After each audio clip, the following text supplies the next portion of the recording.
Baik, sebelumnya Assalamualaikum warahmatullahi wabarakatuh. Selamat siang teman-teman semuanya. Perkenalkan, nama saya Dian Normalita Sari Purnama. Saya dosen dari Program Studi Pendidikan Akuntansi Fakultas Ekonomi Universitas Negeri Yogyakarta. Sampai jumpa dalam pelatihan penulisan karya tulis ilmiah pada program Pengabdian Masyarakat Fakultas Ekonomi Universitas Negeri Yogyakarta. Pada sesi ini saya akan mencoba untuk menjelaskan materi mengenai bagaimana menyusun paragraf yang baik dalam suatu karya tulis ilmiah. Baik, langsung saja kita mulai. Sebagai pengantar, bahwa sekarang ini tidak hanya dosen saja yang dituntut untuk dapat menulis suatu karya tulis ilmiah yang baik, terutama juga mahasiswa, di mana menyusun karya ilmiah merupakan salah satu aspek keterampilan yang harus dimiliki oleh mahasiswa. Nah, oleh sebab itu, keterampilan-keterampilan dasar dalam menulis itu harus dimiliki atau dikuasai oleh mahasiswa. Nah, dengan menguasai keterampilan dasar dalam menulis suatu karya ilmiah, diharapkan nanti para mahasiswa itu mampu menghasilkan karya tulis ilmiah dengan kualitas yang baik. Kemudian sebenarnya apa yang dimaksud dengan karya tulis ilmiah? Nah, kemarin mungkin sudah disinggung pada materi sebelumnya, pada konsep dasar karya tulis ilmiah, bahwa karya ilmiah merupakan karangan ilmu pengetahuan yang menyajikan fakta dan ditulis menurut metodologi penulisan yang baik dan benar. Nah, jadi dalam karya tulis ilmiah ini bisa berupa fakta dari hasil penelitian. Nah, misalnya untuk karya tulis ilmiah ini ada makalah, kemudian ada hasil-hasil penelitian seperti skripsi, tesis, disertasi, atau juga bisa berupa artikel. Nah, kemudian untuk dapat menghasilkan karya ilmiah yang baik, salah satu keterampilan menulis yang harus dikuasai oleh mahasiswa itu sendiri adalah keterampilan dalam membuat paragraf yang baik dan benar. Dalam membuat sebuah karya tulis ilmiah itu dibutuhkan penyusunan paragraf yang tepat untuk membuat sebuah karangan, sehingga diharapkan karangan yang ditulis dalam karya tulis ilmiah itu tersusun dengan sistematis. Nah, di sini nanti akan ada beberapa tips seperti syarat-syarat dalam membuat paragraf yang baik. Nah, apabila teman-teman mampu membuat paragraf yang baik dan benar, maka nanti diharapkan akan mampu membuat atau menghasilkan karya tulis ilmiah yang baik. Berikutnya, mengenai pengertian dari paragraf. Apa yang dimaksud dengan paragraf? Nah, di sini terdapat beberapa pengertian. Yang pertama berdasarkan Kamus Besar Bahasa Indonesia, di mana pengertian dari paragraf ini sendiri merupakan bagian bab dalam suatu karangan, biasanya mengandung satu ide pokok dan penulisannya dimulai dengan garis baru. Maksudnya di situ biasanya kan paragraf itu agak menjorok ke kanan. Kemudian untuk pengertian selanjutnya di sini menurut Wachno menjelaskan beberapa pengertian dari paragraf. Yang pertama adalah paragraf merupakan karangan mini. Nah, karangan mini ini artinya semua unsur karangan yang panjang ada di dalam paragraf tersebut. Yang kedua, paragraf adalah satuan bahasa tulis yang terdiri atas beberapa kalimat yang tersusun secara runtut, logis dalam suatu kesatuan ide yang tersusun secara lengkap, utuh, dan padu. Kemudian yang ketiga, paragraf adalah bagian dari suatu karangan yang terdiri atas sejumlah kalimat yang mengungkapkan satuan informasi dengan pikiran utama sebagai pengendalinya dan pikiran penjelas itu merupakan pendukungnya. Jadi ada pikiran penjelas atau biasanya disebut dengan kalimat penjelas itu merupakan sebagai pendukung dari informasi pikiran utama. Dan yang terakhir adalah paragraf yang terdiri atas satu kalimat berarti tidak menunjukkan ketuntasan atau kesempurnaan. Nah, ini pengertian dari Wajna. Yang keempat ini berarti sebenarnya paragraf itu tidak bisa jika hanya terdiri dari satu kalimat. Nah, untuk syarat-syarat paragraf yang baik nanti akan dijelaskan.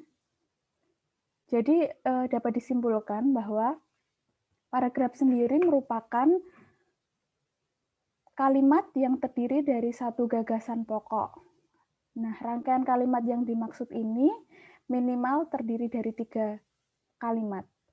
Gagasan pokok merupakan gagasan yang menjelaskan ide dasar atau hal yang akan disampaikan dalam paragraf tersebut. Nah, tujuan utama dari pembentukan paragraf ini adalah untuk memudahkan pembaca dalam memahami gagasan-gagasan utama yang berbeda tetapi berkaitan satu sama lain di dalam suatu karangan. Nah, berarti dalam hal ini nanti dalam suatu karya tulis ilmiah. Berikutnya tentang syarat paragraf yang baik. Di sini terdiri dari 4. Ya, 4. Yang pertama adalah kesatuan, kemudian ada kepaduan, kelengkapan, dan pengembangan.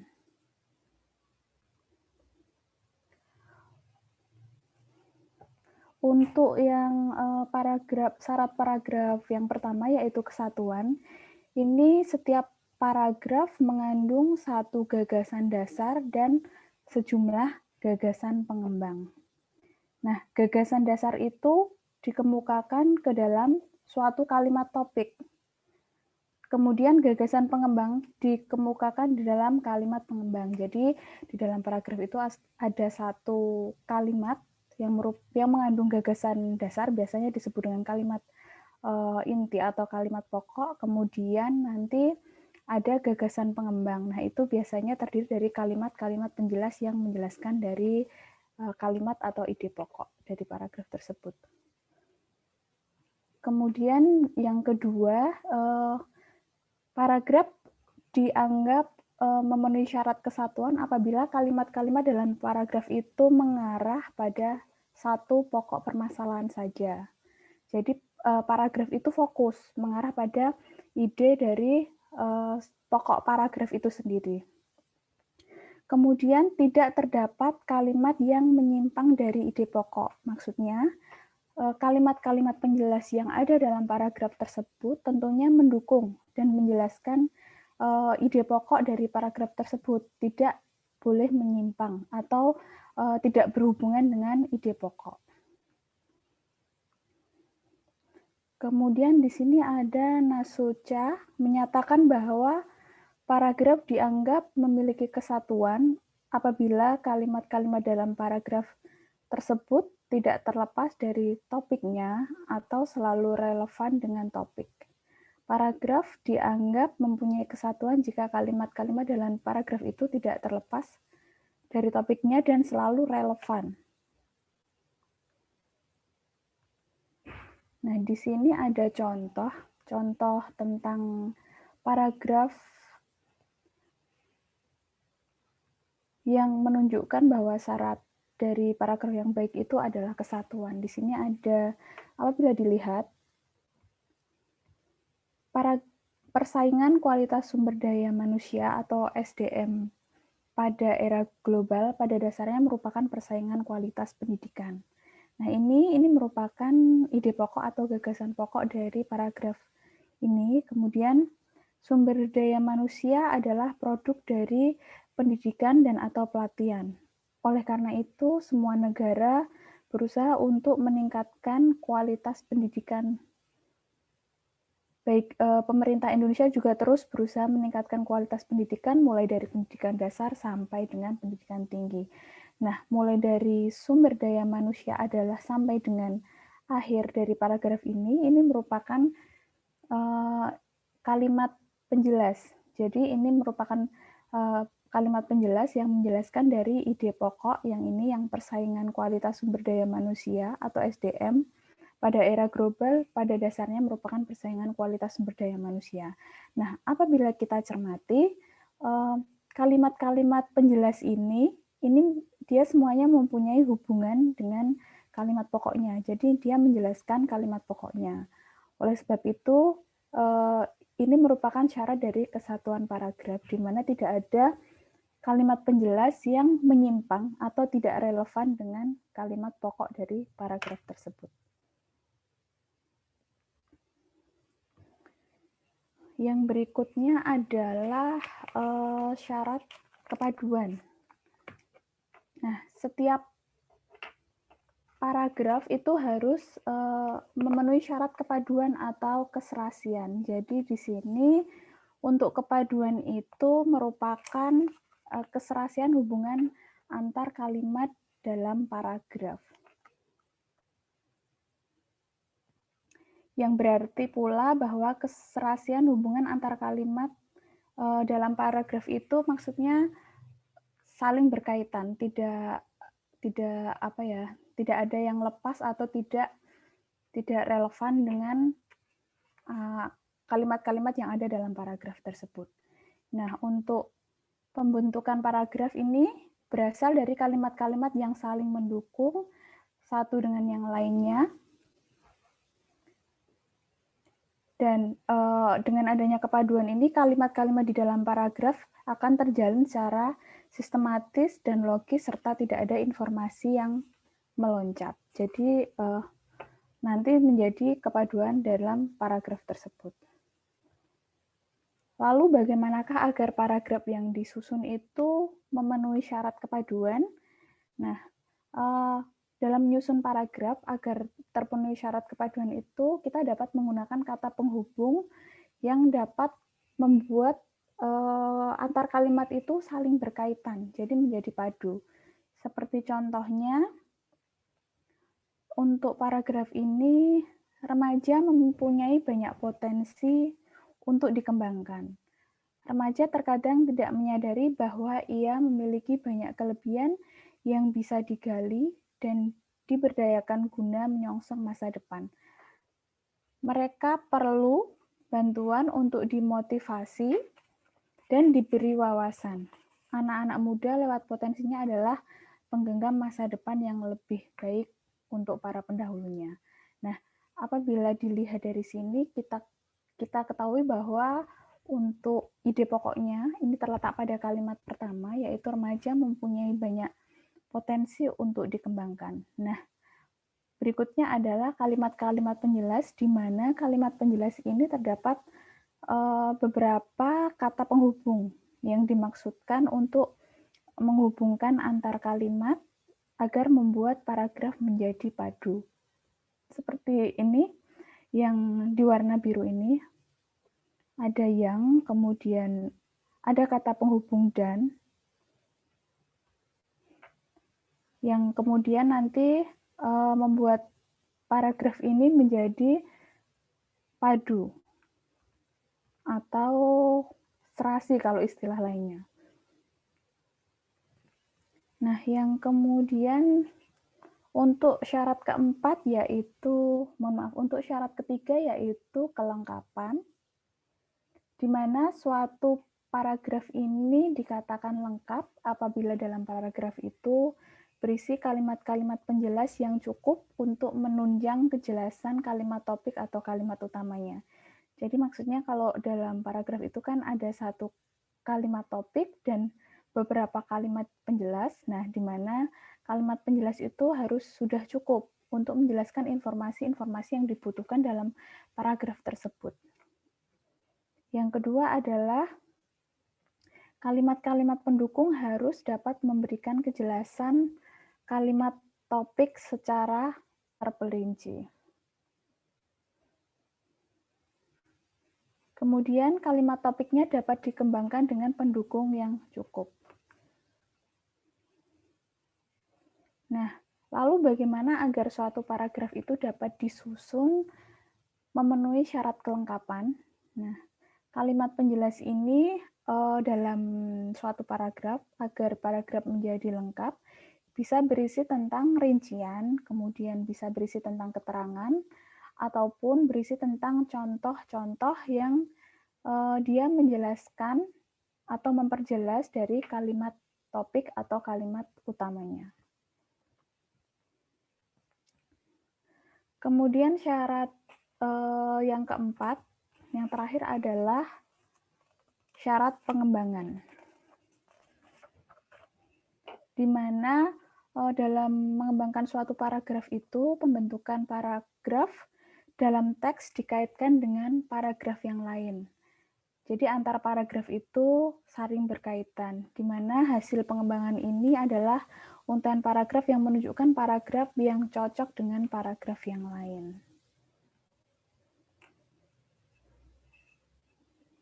Nah, di sini maksudnya dalam suatu karya tulis ilmiah itu kan misalnya atau dalam karangan itu kan terdiri dari berbagai paragraf. Nah, antar paragraf-paragraf yang dikembangkan itu dia harus saling berhubungan. Sebagai contoh di sini ada 2 paragraf. Saya memberikan contoh 2 paragraf. Yang pertama adalah persaingan kualitas sumber daya manusia atau SDM pada era global pada dasarnya merupakan persaingan kualitas pendidikan. Nah, sumber daya manusia adalah produk dari pendidikan dan atau pelatihan. Oleh karena itu, semua negara berusaha untuk meningkatkan kualitas pendidikan. Pemerintah Indonesia juga terus berusaha meningkatkan kualitas pendidikan, mulai dari pendidikan dasar sampai dengan pendidikan tinggi. Nah, ini merupakan paragraf pertama. Kemudian paragraf berikutnya, terdapat beberapa kebijakan yang dapat dilakukan oleh pemerintah untuk meningkatkan kualitas sumber daya manusia. Salah satu di antaranya adalah meningkatkan kualitas pendidikan. Kualitas pendidikan merupakan kunci utama dalam upaya peningkatan sumber daya manusia, di mana semakin tinggi kualitas pendidikan di suatu negara, semakin tinggi pula kualitas sumber daya manusia negara tersebut. Nah, kualitas sumber daya manusia yang tinggi akan meningkatkan kesejahteraan masyarakat. Apabila kita cermati, kedua paragraf ini dia mempunyai hubungan ya. Jadi paragraf kedua ini dia masih menjelaskan atau melanjutkan informasi untuk melengkapi dari paragraf pertama. Jadi di sini untuk pengembangan paragrafnya antar kedua paragraf ini saling berhubungan.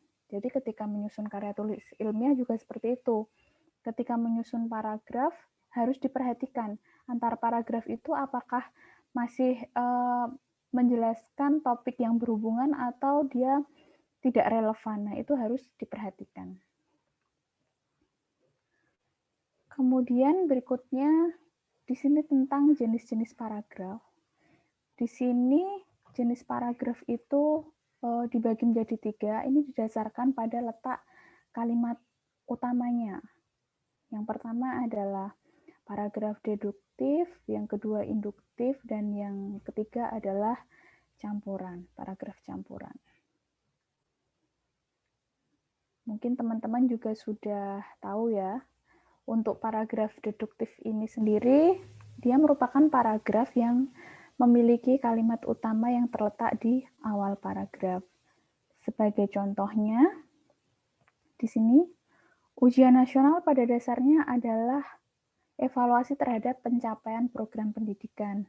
Nah, evaluasi sendiri adalah kegiatan untuk mengetahui pencapaian suatu program.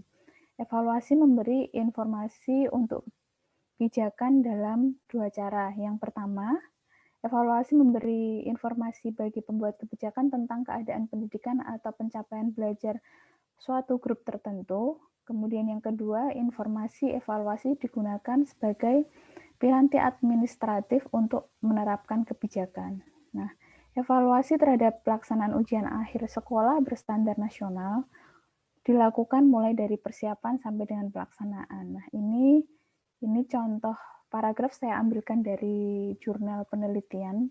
Kalau dilihat di sini, ini merupakan paragraf deduktif karena kalimat utamanya terletak pada awal paragraf, yaitu Ujian nasional pada dasarnya adalah evaluasi terhadap pencapaian program pendidikan.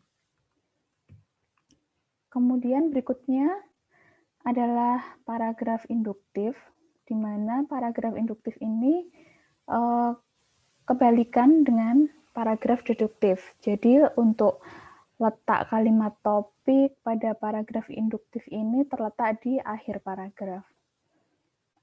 Bisa dilihat untuk contoh di sini ya. Ini ada satu paragraf.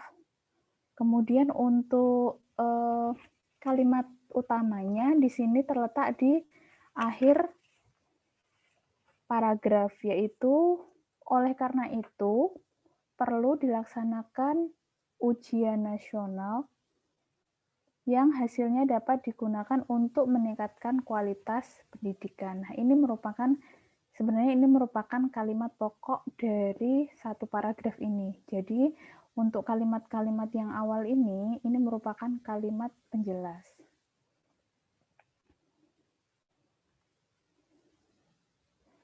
Kemudian di sini yang terakhir adalah paragraf campuran atau biasa disebut juga dengan paragraf kombinasi, di mana untuk paragraf campuran ini dia mempunyai dua topik atau dua kalimat inti itu di awal dan di akhir, tetapi gagasannya sama. Jadi walaupun ada dua kalimat utama, tetapi dari dua kalimat utama ini memiliki gagasan atau makna yang sama, ide pokoknya sama.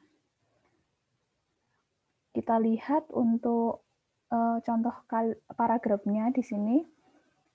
Belajar berlangsung seumur hidup. Anak-anak belajar berbicara sejak masih bayi. Pembelajaran itu dimulai di dalam keluarga. Berikutnya mereka belajar melalui pendidikan formal di sekolah, mulai taman kanak-kanak sampai dengan perguruan tinggi. Jadi, belajar itu tidak mengenal usia. Nah, apabila kita cermati, di sini ada dua kalimat pokok. Ide pokoknya yaitu belajar berlangsung seumur hidup, ini terletak di awal, dan terletak di akhir paragraf, yaitu jadi belajar itu tidak mengenal usia. Nah, ini merupakan dua kalimat pokok yang terletak di awal dan di akhir, tapi apabila kita cermati, ini gagasannya sama tentang pentingnya belajar yang berlangsung seumur hidup, jadi tidak mengenal usia. Nah, kemudian di akhir ini akan menjelaskan tentang fungsi paragraf dalam karya ilmiah. Nah, yang pertama adalah paragraf dalam sebuah kalimat dapat menjadi pengantar sebuah ide, isi kalimat, dan kalimat penutup pada karya ilmiah yang dibuat oleh penulis. Nah, itu merupakan pentingnya paragraf dalam karya ilmiah. Kemudian yang kedua, mencurahkan pemikiran penulis dalam karya ilmiah dalam bentuk tulisan yang dibuat secara logis dan dapat diterima oleh pembaca. Jadi, melalui paragraf yang disusun secara baik dan benar itu akan membantu menyampaikan ide atau isi dari karya ilmiah tersebut sehingga mampu dipahami oleh pembaca dengan benar.